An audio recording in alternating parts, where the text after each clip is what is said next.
Jesús. Aleluya. Jesús te llama por encima de todas esas debilidades y fracasos, por encima de nuestro genio, de nuestro carácter exaltado, enérgico, impetuoso, y esa tendencia difícil que humanamente no tiene cambio, no hay esperanza. En el Evangelio hay esperanza. Ese Jesús que llamó a Pedro también te llama a ti y a mí. Ese Jesús que cuenta con Pedro también cuenta con usted y conmigo. Esa realidad, esa inconsecuencia y volubilidad de carácter en Pedro, que posiblemente nos identificamos con incidentes notables en nuestra vida. Jesús no duda en contar con nosotros. Este es el Pedro fuerte, pero débil y dócil en otras áreas. Este es el Pedro que al ver a Jesús caminar por el agua, aquella declaración, y una vez es invitado por Jesús y está caminando, duda, flaquea su fe. Oh, qué escuela hermosa la de mi Jesús. Este es el Pedro mayor que su hermano Andrés, que en estos momentos turbado lo niega y posiblemente maldice. No sabemos si hasta habloso es. ¿Ves? Este es Jesús que declarando allí en la mesa del Señor que ya Él no iba a estar y que Él tenía que ir a una morada. Él tenía que entender que de todos, posiblemente, por no decir el más turbado de todos, ¿quién iba a ser? Este es el Jesús que en Juan 14 le tiene que decir, me lo imagino mirando a Pedro a los ojos, no se turbe vuestro corazón. Turbarse es perderse. Turbarse es quedar de momento en el anonimato de que ¿qué voy a hacer ahora? Nos turbamos muchas veces como Pedro. A veces creemos que ya Dios o no está, o se fue, o se declaró en la quinta enmienda. Nos turbamos como Pedro. Nos impacientamos. Dudamos.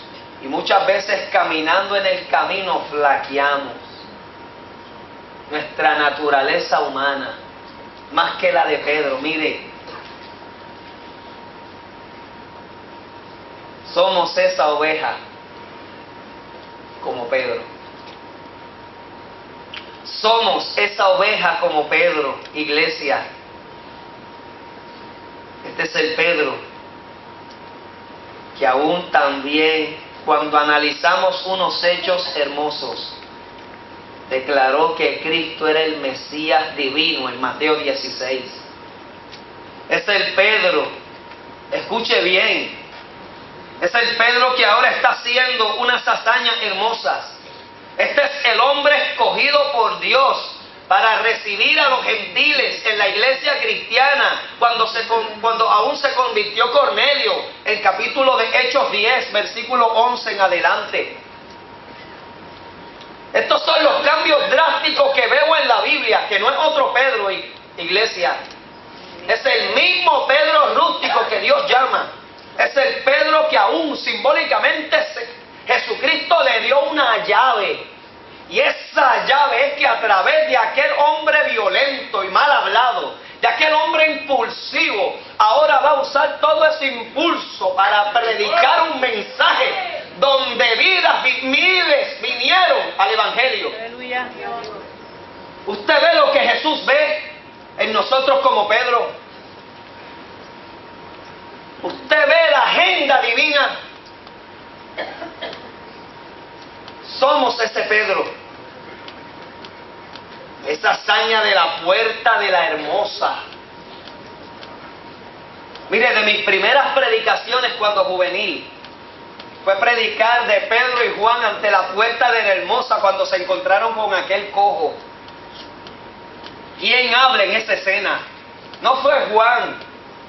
Y Juan era necesario en presencia, pero el Pedro ve mire, Esos impulsivos hacen falta en el Evangelio ahora por Cristo. Esos imperativos y valientes.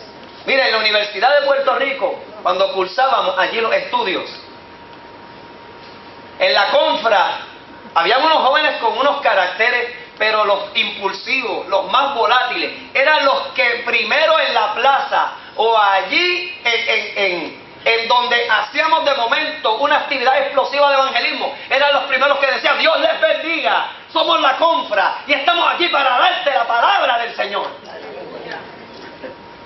Y no tenían miedo.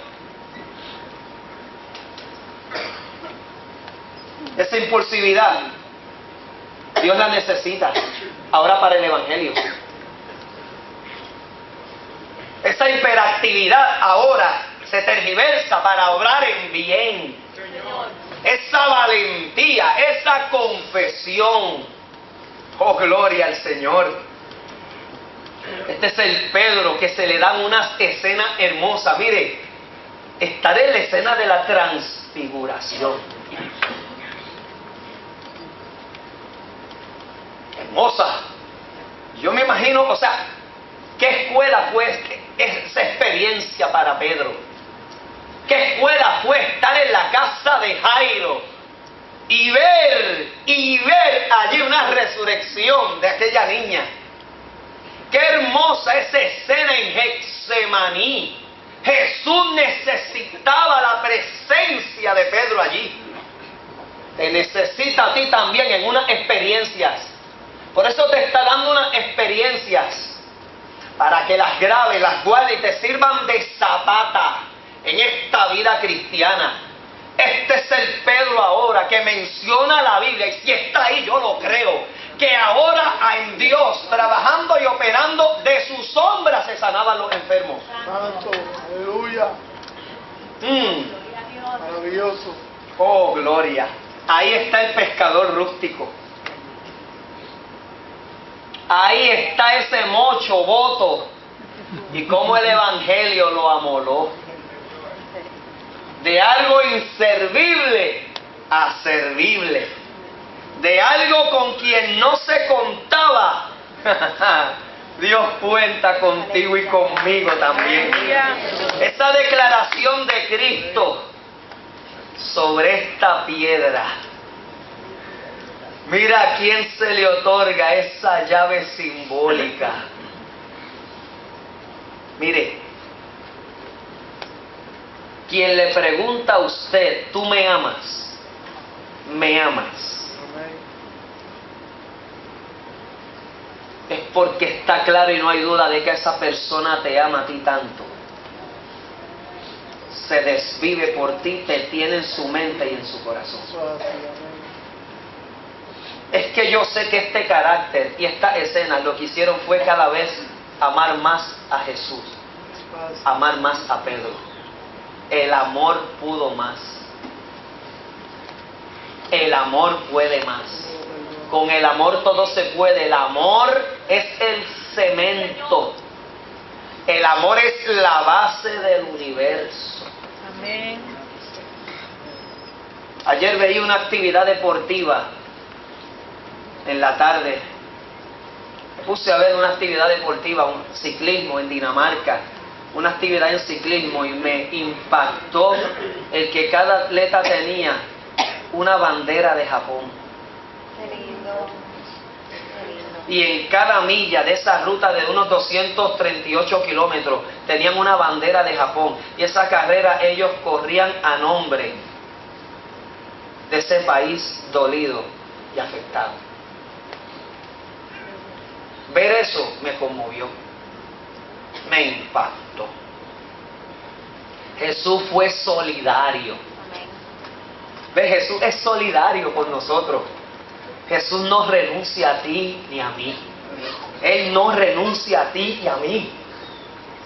Todos estos sucesos en Pedro es lo que cataloga una lectura que leí de El helecho y el bambú.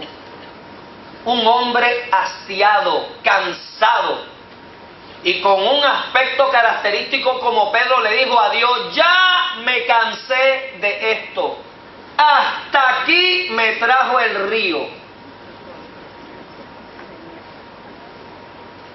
Dios, renuncio a esto. Renuncio a ti. Renuncio al evangelio. Renuncio aún a la vida. Renuncio a mi trabajo y a mis responsabilidades. Y Dios en su paciencia le dijo, ven y mira el bosque. Te tengo algo que decir. ¿Qué me tienes que decir? ¿Usted se imagina aquella noche, Pedro? Un pescador que conoce. No ha pescado ni una chopita. No ha pescado ni un mero, ni un pez capitán. Dios mío, tan ricos que son. Ellos, ricos, blanquitos por dentro. No he pescado nada. Y Jesús decirme, tira ahora la red acá a la derecha. Maestro, no he pescado nada. Aquí no hay nada. Pedro, tira la red. No, maestro, es que no, aquí no hay nada. He estado toda la noche, chicos. Oye, tira la red, te estoy diciendo.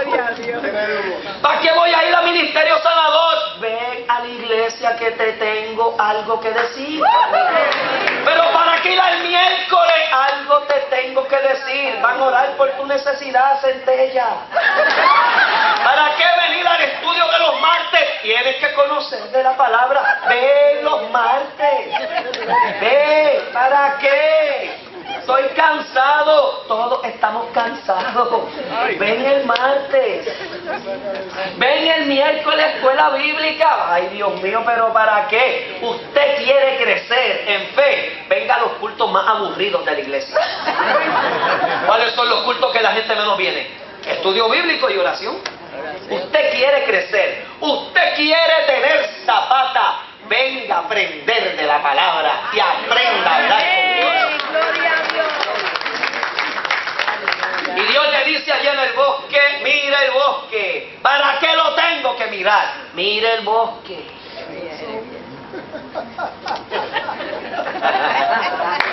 No lo dije yo, lo dijo mi hijo de Dios. Aleluya, gloria a Dios. Mira el helecho y el bambú. Eso es así. Míralos, a los dos les di el mismo trato, Eso es así. el mismo viento, la misma luz solar. A los dos le di el mismo cariño y amor. Pero el primer año de esa cosecha, el helecho creció y se fructificó y rebeldeció el bosque en sus veredas. Pero nada salió del bambú, pero no renuncié al bambú. Pasó el segundo año y le di el mismo trato al helecho y al bambú. Le di la misma lluvia a la semilla del helecho y a la del bambú. Les di el mismo cariño, les di el mismo suavizar de viento, le di la misma humedad, le di el mismo calor. Y el helecho creció y se multiplicó, pero nada salió del bambú, pero no renuncié al bambú. Llegó el tercer año, de verdad, ¿y qué pasó, Dios? ¡Ay, el helecho! Ahora todo el bosque era verde por el helecho. Pero nada del bambú salió, pero no renuncié al bambú. ¿Y qué pasó el cuarto año, Dios? Lo mismo, querido hijo mío. Lo mismo, querida hija mía. Le di el mismo trato, le di el mismo cariño. Lluvia, sol, sereno, humedad, paciencia. Y el helecho por todo el bosque se multiplicaba y reverdecía. Pero nada salió del bambú. Pero no renuncié al bambú. Y llegó el quinto año y una pequeña matita brotó del bambú, pero al lado del helecho ni se veía, ni tenía significado porque era solita, allí diminuta, y al lado del helecho, aunque no era grande el helecho, su tamaño pasaba por alto. Pero 6 meses después, Alaba al que vive. el bambú creció a 100 pies de altura. Tardó 5 años en echar raíces hacia abajo. ¿Ves qué estaba haciendo Jesús con Pedro? Le estaba creando raíces. Ven esta escena, mira esta escena. Por eso este cariño, por eso te corrijo. ¿Ves? Tardó 3 años en echar raíces. Este es el Pedro ahora. ¿Ves lo que Dios ve en ti? ¿Ves la escuela de Pedro? Alaba al que vive. Tal vez nunca has pescado, pero en tu oficio Dios te llamó y te dijo, sígueme como a Pedro. ven, yo tengo algo que voy a hacer contigo. Hay propósito. Si hubo propósito, ay Dios mío, con el peor, no sé si llamar a Pedro el peor de todos, Santo. o del que menos se esperaba, piedra, roca. Ahí está ese fango amorfo y deforme que el alfarero fue formando. Eso es. Aquí están los Pedros. Bienvenido. Aleluya. Aleluya. ¿Me amas? Amén. ¿Me amas? Te dice Jesús. ¿Sabes por qué te pregunta me amas? Mire, es que esa escena,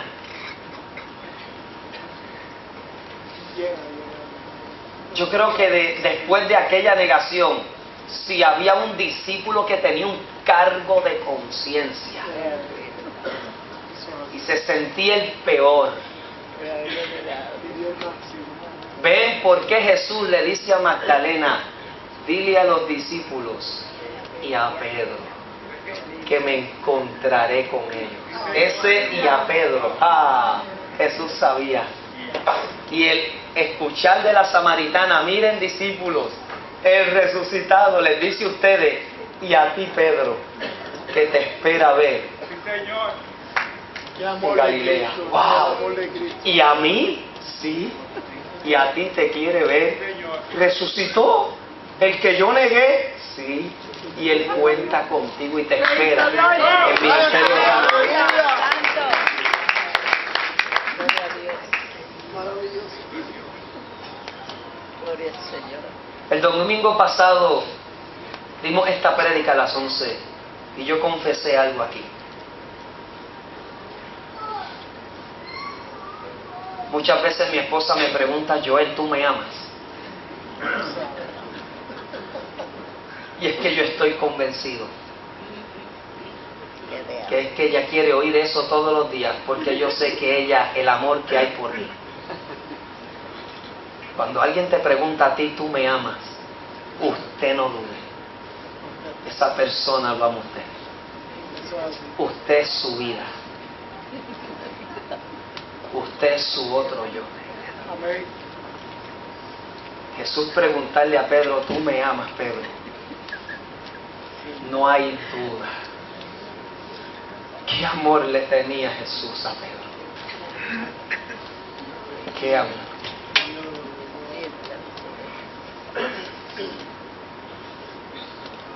El Pedro impulsivo.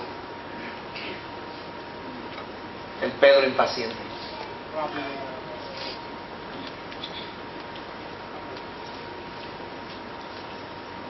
De las muertes que sabemos de los discípulos, posiblemente Mateo una vez resucitó y comenzó su agenda. Dice la historia que Mateo fue atravesado en Etiopía por una espada predicando la palabra. Posiblemente Mateo llegó hasta África y allí murió padeciendo por el mensaje que aprendió de Jesús de Nazaret.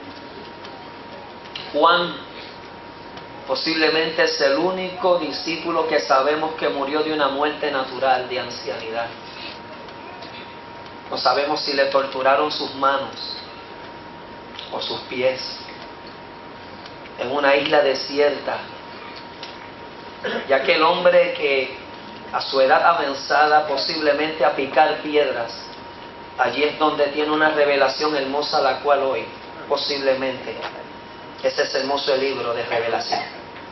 Jacobo el mayor, esta muerte la revela Hechos capítulo 12 versículo 1 y 2, donde fue decapitado. Felipe, no se sabe si fue ahorcado en Frigia, en Asia Menor, por llevar la palabra. Bartolomé, desollado vivo, tal vez lo despellejaron vivo por la palabra. Jacobo el menor, en algunos escritos tienen como que fue ahorcado, en otros fue desollado, pero algo se sabe, tuvo una muerte violenta por predicar y seguir fiel al Evangelio. Tomás, el incrédulo, el que llevaba la vida a mi plin, posiblemente ser discípulo. Escuche bien. Usted se imagina ver a Jesús de frente y decir: Tomás, ven acá. Mira mis heridas. Mira mis flexores reticulares. Introduce tu dedo. Incrédulo. Introduce tu puño sobre mi costado. Mire, ver aquello. El discípulo que más lejos llegó, el continente de la India no tiene excusa, porque recibió la palabra de Tomás, el discípulo. Simón el cananita, el de la izquierda, fue fiel también, crucificado posiblemente en el año 74 después de Cristo. Tadeo o Judas, crucificado en Edesa en el año 72. Andrés, el hermano de Pedro, posiblemente crucificado en una cruz de Cuxata, en una cruz en forma de X, donde por 2 días, cuenta la historia, mientras agonizaba y moría lentamente, predicaba la palabra. El callado, el que le presentó a su hermano difícil, a Jesús. Qué lindo, gloria a Dios. Matías, sucesor de Judas Iscariote, decapitado. Pedro,